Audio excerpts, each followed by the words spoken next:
I have here on the screen in the schematic editor of KiCad the circuit of full wave rectifier with capacitor filter.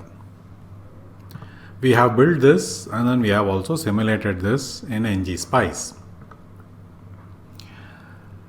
The waveforms that if you look at, you will see that they all look like textbook, very correct and idealized waveforms.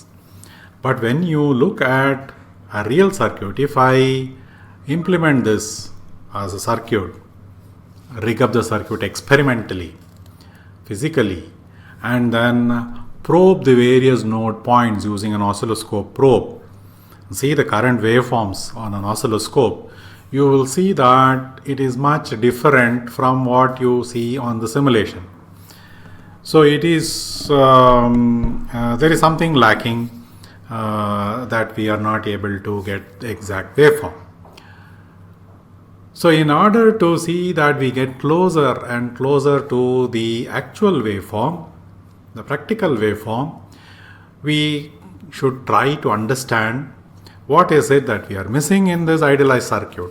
Can we incorporate some non-idealities? Incorporating some non-idealities, will it have some effect on the current waveforms or the voltage waveforms? These are things that we need to study so that you can gain sufficient insight into the inner workings of any circuit. So let us try to incorporate non-idealities into the circuit one by one and then see what happens. The first level non-ideality would be the track inductances and the track resistances. There is one set of track inductance and resistance that will come in here and one in this line, which we can try to incorporate and see what happens. So before we introduce the non-idealities, let us run this schematic of this circuit, capture that waveform, and with reference to that waveform, see what happens to the current as we include the non-idealities. One of the most important or very important waveform would be the current through this line, current through this wire I of V2 from this sensor. So let us observe the current through this line here, I of V2. So what I will do is go here into the control statement. Let me also plot I of V2. So I plot this I of V2 and I will save. I will export the netlist. We know how to do this into a .cir file. So the .cir file is generated. This is the .cir file, and you see that I also want to see IV2 in addition to V0 and VAB. Let us run this without any non-idealities and see how the waveform look like, and let us take a picture of that. So for this, let me go into a command window. Let me open a command window, place it here, and I'll go to the folder of interest.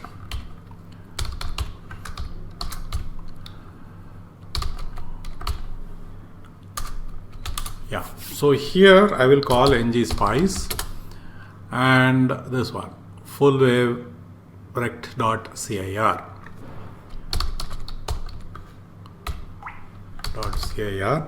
And it will execute, and this is the waveform that you will get. So this is the red one is the input sine wave, the pure sine wave. This is the output waveform with the ripple, and the one in orange is the current waveform. So you see that the first cycle you have a large current and then the currents stabilize. So I can kind of zoom in on that. So you see this is the current waveform. This is more like a very nice and neat current wave shape. And when you look in the oscilloscope, it is not such a nice and neat wave shape that you would see. So let us introduce some non-idealities and see what happens. So before that, I will capture this images and then keep it with me as a reference. So I will now come back to the schematic, and now let us start introducing non-idealities. So one of the non-idealities that I would like to introduce here is a track inductance in this track, because high current flows in this track, and a track resistance. So when I am having an inductance, I can refer to the current. I don't need current sensor, because I can refer to the current by the current flowing in the inductor, because the inductor current is a state variable. So what I can do is I can remove this, and then I will pick up from this icon, add symbol icon, and let me pick up inductor L, generic inductor L. I will place it here, then pick up a resistance also, resistance, and then place it here. I will remove this wire also I will remove, so that I can rotate it and place it appropriately. I will rotate this inductor also and place it appropriately here. I'll take the wire and join the circuit such that this L1 and R2 are incorporated into the circuit. So let me double click on L, the value. So let me put some 1 microhenry, a very small value, or even 0.1 microhenry. But let me put that value so that you will be able to see disturbances in the current waveform. And for the R value also, I will put some 1 milliohms. So this is 1 milliohms. So I now have the non-idealities in this one, the track inductance and the track resistance in this line. Okay. So now let us save this, and let me execute that. Before executing, I will go into this, and I want to see the current waveform. Because I have removed V2, it will now refer to the current in L1, the current in L1. So that's what I am going to say. So that is what is the change. Save that and export the netlist. So the netlist will be exported again to .cir circuit, and you have exported it there. Then you see this. So you see that this change has been incorporated and it is here. Let us simulate this circuit. So you see here that L1 and R2 both are these non-idealities, and that they have come into the netlist. Let me now simulate this. Let me go into the command window and execute ngspice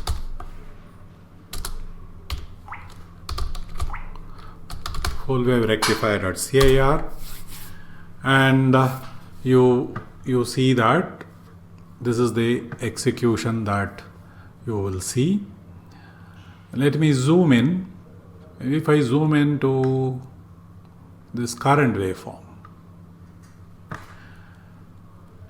so the current waveform here and the current waveform that we saw, they are more or less of similar shape. Not much change in terms of the wave shape, but the exact amplitudes may be slightly different because of the drops that will occur across R1, across R2, and the small inductance there. So let us go forward. I'll now go back to the schematic and introduce non-ideality of track inductance and resistance here, input side. Let's see what happens. So let me break open the wire there and push this here. Let me go to the component. I'll take L. We'll place an L there, and I also want an R, and we will place an R there. Now let me rotate it and place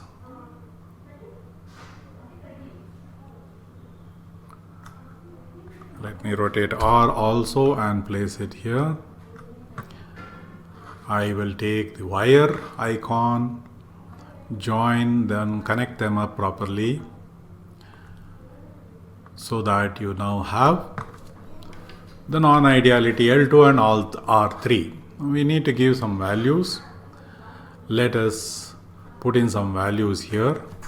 I am putting 0.01 microhenry,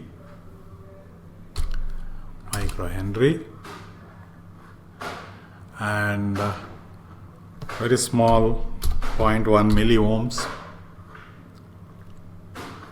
So these are the non-idealities that I have indicated there. So now let me save that, and after saving I will export the netlist, export this netlist and save it in the full wave rectifier.cir file. So you see here, observe that R3 and L2, these two non-idealities are also incorporated. So now let us execute this. Let me go to once again to the command window and execute ngspice full wave rectifier.cir and run the simulation. So you would see here that if you see, more or less the current waveform is something like that. Now what happens if I increase the current? So let me increase the current. I will go to this schematic. R1 is 100, but I will make 25 ohms, let us say. So let me go to the ngspice environment, the alter R1 and make it 25, and then tran 1 microsecond, 100 millisecond UIC, and now let me plot the current waveform through L1.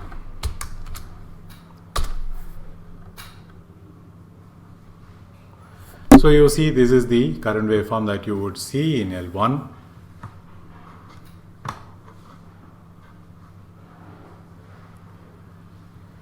By incorporating the non-idealities. There is another non-ideality that also comes in play, that is the diodes.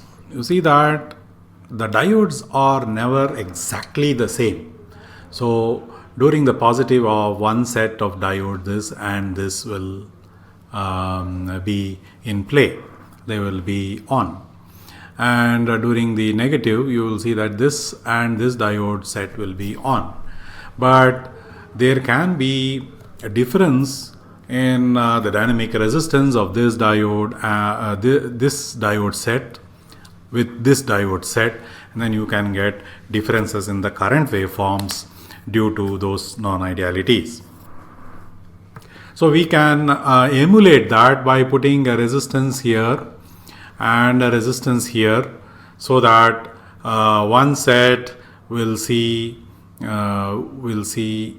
a resistance which comes in like that, Okay, and there is another set which will see an impedance which comes in through this. So we could incorporate resistance in a fashion which I will indicate. So let us say that I remove this, and remove this, will attach this label later, and I will incorporate two resistances. I'll go and pick up the add symbol, resistance 1. So I will say I'll put one resistance here, and one more I will add below that here. And I will take the wire and complete the circuit in this fashion. And the midpoint is here. So if I have this path, okay, then this is another wire I have to add. I will connect it in this fashion. Yeah.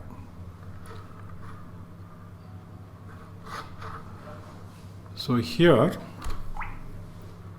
I will see that there is so if you take the positive of the cycle, the path goes through in this fashion, through the external C and R, comes through D4, R5, and then this one. So R5 would emulate the dynamic resistance of 1/2 of the input sine wave. When the sine wave is negative, you will see the path goes through R4, D2, C and R circuit, then back through this and here. So R4 comes in the path. So if we have a differential value for R4 and R5, then there will be differences in the currents that flow through this wire during both these halves of input sine wave. So let us give some values. So let us say that this is 1 ohm, and this is just for the sake of seeing the simulation, and this is 2 ohms. So let us save this and export the netlist. Export netlist, and you can see that the R4 and R5 have also been added. So let us simulate this. Let me go back to the command window once again. I will exit, clear the screen, and run the CIR file. So you will see here there is a change in the ripple, of course, basically because there is a resistive drop. So we saw that the resistive drops were there included in the track resistances. They are also going to change the dynamics of the output voltage wave shape. But more importantly here, I wanted to show this. You will see that in the scope, one waveform is current waveform is having a higher value of the current, another waveform is having a lower value of the current, and this happens every alternate cycle. So this is because of two different forward dynamic resistances of the diodes in the forward in the positive of the input cycle and the negative of the input cycle. There is no physical resistance that we put in the actual circuit. This is just for me to show that the dynamic resistance is changing, and therefore I have put this to emulate. But the diodes themselves will have different dynamic resistances, and that will cause this kind of wave shape every alternate cycles. The current values will keep changing as I indicated here. So this is an emulation. So this gives you a kind of an intuition what to expect, where to change, and if you see a waveform like this, what should I do? So you should probably go and see, okay, the forward resistances of the 4 diodes are different, and therefore I will have to kind of match them. So these kind of corrective actions we can take once we understand what the non-idealities are giving to the wave shape, what they are implying. So this way you can include several non-idealities. I have just indicated to you just few non-idealities. Not much change in the current wave shape as far as the inductive non-idealities are seen. There is a change if you actually measure the current waveforms. You will see that there is a change. There is a change in the slope. And the incorporation of the track inductances gives a change in the output voltage ripple, and so also the differential diode forward resistances during the both the half cycles will affect the output waveforms and the current waveforms. So the takeaway is that once you have your idealized circuit, then you try to introduce non-idealities and see what current waveforms and what voltage waveforms start getting affected, and how does it relate with the true practical waveform that you see on the oscilloscope.